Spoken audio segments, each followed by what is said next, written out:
नमस्कार, मैं हूं रवि तिवारी और अब देखना शुरू कर चुके हैं लोकल टीवी। आपको बताना चाहूंगा कि खाद्य मंत्री की अध्यक्षता में मंत्रिमंडल की उप समिति की बैठक संपन्न हुई है। खबर का पूरा विस्तार में दर्शकों को बताना चाहूंगा।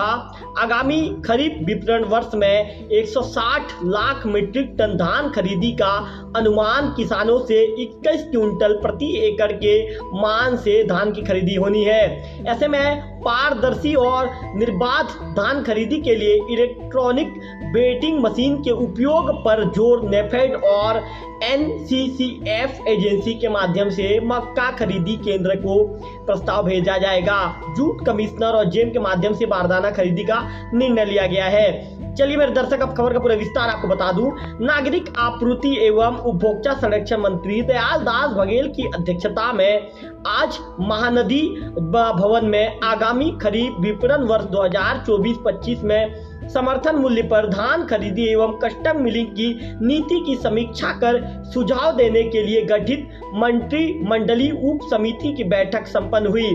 बैठक में मंत्रिमंडलीय उप समिति के सदस्य वन एवं जलवायु परिवर्तन तथा सहकारी मंत्री केदार कश्यप, स्वास्थ्य एवं परिवार कल्याण तथा 20 सूत्री क्रिया कार्यान्वयन मंत्री श्याम बिहारी जायसवाल और राजस्व एवं आपदा प्रबंधन मंत्री टंकराम वर्मा शामिल हुए।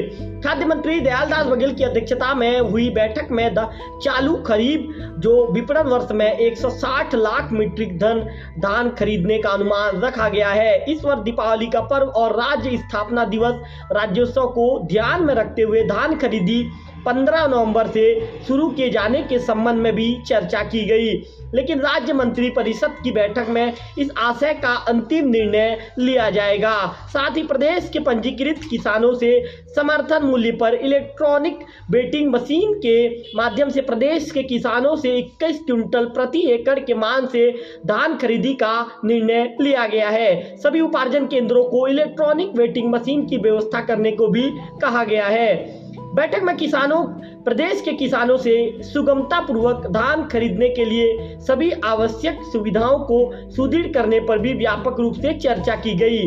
बैठक में धान खरीदी सुव्यवस्थित हो तथा किसानों को सरलता के साथ बारदाना उपलब्ध हो सके, इसके लिए जूट कमिश्नर और जेम के माध्यम से बारदाना खरीदी का निर्णय लिया गया।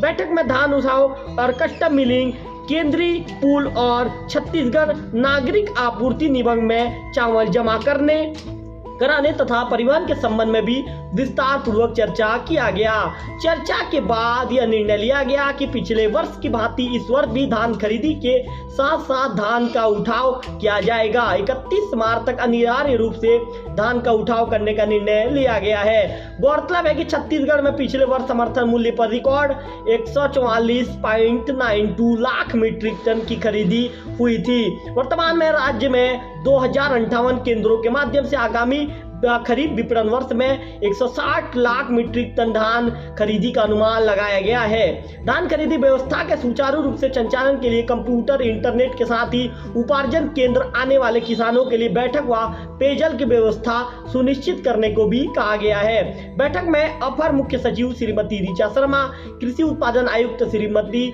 रेणु जी पिल्ले, अविनाश चंपावत, उद्योग सचिव रजत कुमार, मार्केट के प्रबंध संचालक रमेश शर्मा और खाद्य नागरिक आपूर्ति निगम के प्रबंध संचालक, मंडी बोर्ड के प्रबंध संचालक महेंद्र सवन्नी सहित वरिष्ठ अधिकारी कर्मचारी गण वहां पर उपस्थित रहे।